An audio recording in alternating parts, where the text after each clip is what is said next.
تو سر آپ کیا سمجھتے ہیں ایسی کون سی غذائیں استعمال کی جانی چاہیے تو آپ کے لحاظ سے، آپ کے خیال سے جو بہترین سحری ہے وہ کیا ہونی چاہیے، بہترین افطاری ہے وہ کیا ہونی چاہیے، کیسی غذائیں استعمال کرنی چاہیے؟ روزہ بنیادی طور پر آپ کو کیا دعوت دے رہا ہے؟ روزہ دعوت دے رہا ہے کہ کم سے کم کھانا ہے ہوں، اور زیادہ سے زیادہ اس کی طرف مائل ہونا ہے۔ بالکل، اچھا، جو لوگ کم سے کم کھائیں گے نا، ان کو زیادہ آسانی ہوگی روزہ رکھنے میں۔ ایسا ہی ہے۔ اور جو پہلے سے پلان کر لیتے ہیں کہ بھائی میں نے 12 13 گھنٹے 14 گھنٹے جو ہے وہ بھوکا رہنا ہے، لہٰذا میں کھانا بھی پیٹ بھر کے کھا لوں اور پانی بھی اتنا پی لوں کہ شام تک چلے۔ ایسا ہی ہے، کیونکہ ہم اونٹ تو ہے نہیں کہ ہمارے پیٹ میں پانی کی تھیلی ہے۔ اب سیدھی سی بات ہے ایسی بات ہے۔ کہ اونٹ تو ہے نہیں جو پانی سٹور ہو جائے۔ ہوں، تو پانی کا تو ایک سسٹم ہے۔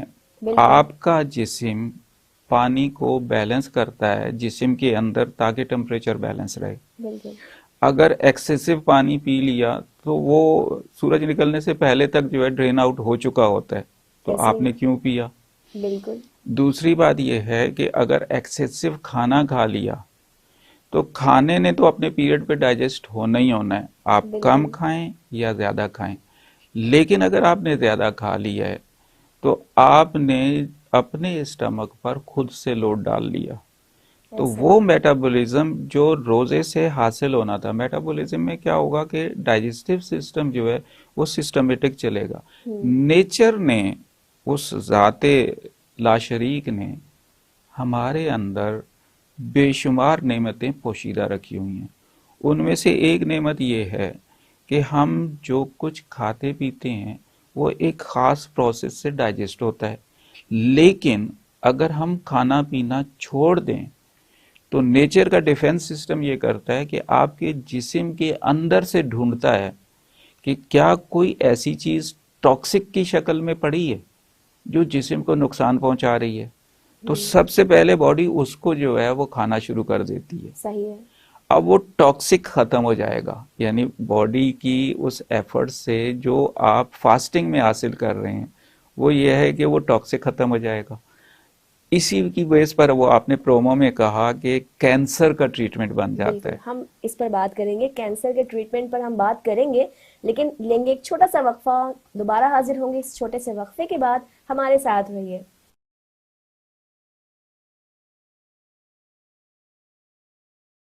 وقفے کے بعد ایک دفعہ پھر پروگرام میں آپ کو خوش آمدید کہیں گے۔ ہومیوپیتھک ڈاکٹر محمد شفیق چشتی صاحب کے ساتھ گفتگو کا سلسلہ جاری ہے۔ جی سر۔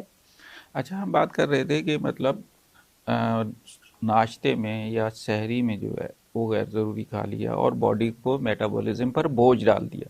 جی، نیچر یہ سیفٹی چاہتی تھی کہ اندر جو ٹاکسک ہے وہ ختم ہو، ایک بات۔ دوسری خوبصورتی یہ ہے کہ جسم میں ہی موجود وہ اسٹوریج انرجی جو کسی ہوں، وقت آپ نے غیر ضروری لے لی تھی، بالکل، وہ حاصل وہاں سے کرتا ہے۔ مثال کے طور پہ فیٹ جو ہے وہ انرجی، ہماری ایکسٹرا انرجی جو ہوتی ہے وہ فیٹ کی شکل میں ڈپازٹ ہوتی ہے۔ بالکل، اب جسم نے اس فیٹ کو لینا شروع کر دیا تو اس فیٹ کو اپنے اس سیکرٹ میٹابولزم سے ڈائجسٹ کرے گا، انرجی میں کنورٹ کرے گا اور آپ کے جسم کے تمام سیلز کو جتنی انرجی چاہیے وہ دے گا۔ ٹھیک، اب اگر ہم جو ہے اس میٹابولزم سے فائدہ اٹھانا چاہتے ہیں تو فاسٹنگ پراپر چاہیے۔ ہوں، اگر ہم نے صبح میں غیر ضروری کھا لیا تو جو کام شروع ہونا تھا 4 گھنٹے بعد وہ کہیں دیر سے شروع ہوگا، تو وہ رزلٹ آپ کو حاصل نہیں ہو سکیں گے۔ بات یہ ہے کہ آپ ناشتہ تو ناشتہ بالکل، کیجئے، سحری کیجئے جیسے روٹین میں کرتے ہیں، ناشتے کی شکل میں، اب وہ سحری کی شکل میں کر لیجئے تو وہ انف ہے۔ لیکن اگر آپ سحری منیمائز بھی کریں گے تو خدا نخواستہ کوئی ویکنس نہیں ہوگی۔ فاسٹنگ کی خوبصورتی یہی ہے۔ دوسری بات یہ ہے کہ اگر آپ نے زیادہ کھا لیا ہے اور خدا نخواستہ پیشنٹ جو ہے وہ شوگر کا پیشنٹ ہے، اوہ، تو اب کیا ہوگا کہ جیسے ہی روزہ تھوڑا سا شروع ہی ہوا ہے تو کاربوہائیڈریٹس اور شوگر کا جو ریشو ہے وہ باڈی کے اندر بڑھ جائے گا، یعنی شوگر لیول جو ہے وہ بڑھ جائے گا۔ ہوں، اب اگر شوگر لیول بڑھ جائے گا تو شوگر سے ریلیٹڈ تمام سائن اینڈ سمٹمز جو ہیں وہ جسم پر آنا شروع ہو جائیں گے۔ تو جسم کو جو فائدہ ہونا تھا اس کی جگہ آپ نے نقصان پہنچا لیا، نقصان ہونا شروع ہو جائے گا۔ تو ڈائبٹک پیشنٹ جو ہے وہ اپنی خوراک ایک خاص لمٹ میں کھائے، پانی ایک خاص لمٹ میں جو پینا ہے، جتنی پیاس ہے، جتنی ضرورت ہے اتنا ہی پینا ہے۔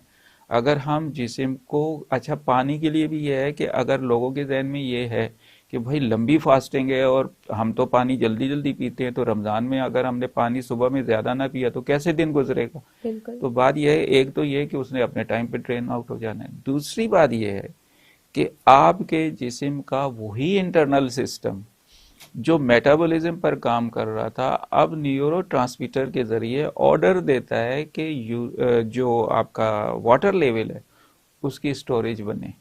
صحیح۔ تو غیر ضروری پانی تو جسم سے نکلے گا ہی نہیں، جتنی آپ کو نیڈ ہے وہ جسم خود سے اسٹور کرنا شروع کر دے گا، آپ کی بلڈ سرکولیشن اسی انداز سے نارمل رہے گی۔ تو یوں آپ کو سحری میں تو یہ چیزیں غیر ضروری نہیں لینی ہیں۔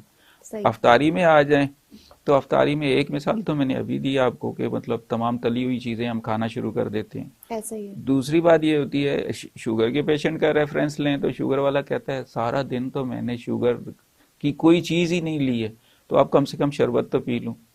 تو بھئی جیسے ہی شربت پئیں گے تو آپ باڈی کے اندر ایک دم سے شوگر لیول بڑھا لیں گے۔ آپ کو اجازت ہے ایک مناسب کوانٹٹی میں آپ لے سکتے ہیں، لیکن اگر آپ جو ہے دوسرے روزے دار کی طرح کہیں کہ نہیں بھائی گرمیوں کے روزے میں نے تو پینا ہی پینا ہے، تو آپ اپنے ساتھ زیادتی کریں گے۔ روزہ آپ کو تقوی کی طرف لے جانا چاہتا ہے، آپ پھر ابھی تک جو ہے نفس کے اندر پھنسے ہوئے ہیں۔ نفس کہتا ہے کہ پیو، تقوی کہتا ہے چھوڑ دو کچھ نہیں ہوگا، جس نے فرض کیا ہے وہ جانے۔ بالکل ایسے ہی۔ یہی وہ وجہ ہے کہ اولیاء اللہ بزرگان دین جو ہیں وہ اس فارمولے پر عمل کرتے ہیں کہ اگر یہ تقوی کا سبب ہے، بالکل اللہ کے نزدیک متقی ہونے کا سبب ہے، تو وہ سال کے بیشتر حصے میں روزے رکھتے ہیں، اور ان کے روزے ایسے ہی ہوتے ہیں کہ مختصر سی ان کی سحری ہوتی ہے، مختصر سی ان کی افطاری ہوتی ہے، باقی سارا ٹائم عبادت ہوتا ہے، یعنی وہ روحانی غذا لے رہے ہوتے ہیں۔ تو اگر کوئی بھی بندہ روحانی غذا لینا شروع کر دے تو اللہ نے سب کو، آدم کی اولاد کو کہا ہے کہ آپ میرے نائب جو ہے وہ بن سکتے ہو، کوشش کرو۔ کوشش یہی ہے کہ اس کی طرف مائل ہو جائیں، باقی چیزوں کو چھوڑ دیں، نفس کی خواہشات جو ہیں ان کو منیمائز کر دیں، اور وہ جو چاہتا ہے اس کی چاہت میں ڈوب جائیں کہ مالک تو نے اگر وعدہ کیا ہے تو تیری تو ہر بات سچی ہوتی ہے، تو ہمیں متقی بنا دے گا، تو ٹھیک ہے میں نے روزے رکھنے شروع کر دی ہیں، اور جس طرح تو چاہتا ہے اس طرح نہ صحیح اس کے قریب ترین کرنے کی کوشش کر رہا ہوں، اب تو راضی ہو جا۔ تو وہ یقیناً راضی ہوتا ہے، اس لیے کہ وہ کہتا ہے میری طرف ایک قدم تو چلو، میں تمہاری طرف 10 قدم چلوں گا، اور اگر میری طرف تم جو ہے وہ بھاگ کر آؤ گے تو میں اس سے زیادہ تیز آپ کی طرف بھاگتا ہوا آؤں گا۔ 100 قدم، ایک قدم تم چلو میں 10 قدم، تم 10 قدم چلو میں 100 قدم چلوں گا۔ تو رب تو ویسے ہی بے چین ہے کہ بندہ اس کی طرف مائل ہو۔ اسی بات پر تو اس نے فرشتوں سے جو ہے اظہار کیا تھا کہ یہ جو میں جانتا ہوں وہ تم نہیں جانتے، جو میں نے ان کو راز دیے ہیں وہ تمہارے پاس نہیں ہیں، جو میں جانتا ہوں وہ تم نہیں جانتے۔ فرشتے حیران تھے، یا اللہ پاک یہ تو فساد کرے گا، فساد فی الارض کا ذریعہ بنا رہے ہو آپ۔ تو اللہ نے فرمایا نہیں، جو میں جانتا ہوں وہ تم نہیں جانتے، اس لیے ہر بندہ جو ہے اس مسند پر جا سکتا ہے جو آدم علیہ السلام کو عنایت ہوئی تھی، لیکن شرط وہی ہے کہ جو اس کی حدود ہے اس کے اندر آ جائے، تو اسے وہ ذرائع تمام کے تمام جو ہے وہ ملنا شروع ہو جائیں گے، اس پر وہ راز کھلنا شروع ہو جائیں گے، تصوف کے راز اس پر کھلنا شروع ہو جائیں گے۔ شرط وہی ہے کہ اپنے آپ کو مائل اللہ کر لے، اس خدا کو جس کے لیے وہ بار بار کہتا ہے اللہ اکبر، اللہ تو بڑا ہے اور بہت بڑا ہے۔ تو بھائی جتنا بڑا ہے کبھی محسوس کرنے کی بھی تو کوشش کرو، وہ کتنا بڑا ہے، وہ کہاں ہے، وہ کس طرح ہمیں ملے گا۔ اس لیے کہ رب تعالیٰ نے ایک یہ بھی تو ارشاد فرمایا کہ میں روزے دار کو 2 نعمتیں عطا کرتا ہوں، ایک افطار اور ایک دیدار۔ بے شک۔ اب افطار کی نعمت تو ہم خوب انجوائے کرتے ہیں یہ کہہ کر کہ بھائی اللہ نے کہا ہے کہ میں تمہیں 2 نعمتیں عطا کرتا ہوں، افطار، تو افطار کی نعمت انجوائے کر لیتے ہیں۔ جو دوسری اصل ہے جو دیدار والی ہے اس کی طرف بالکل دھیان ہی نہیں جاتا. نہیں دھیان تو جاتا. رب یہ چاہتا ہے کہ مجھ کو پالو. بے تو شک. جب بندہ کوشش کرنا شروع کر دیتا ہے تو اس کو پانے لگتا ہے، اس کی صفات کو محسوس کرتا ہے، اس کے ہونے کو محسوس کرتا ہے، یہاں تک کہ اس ذات کو محسوس کر لیتا ہے. تو یہ کوشش ہے اپنے حصے کی کرنی چاہیے. بالکل.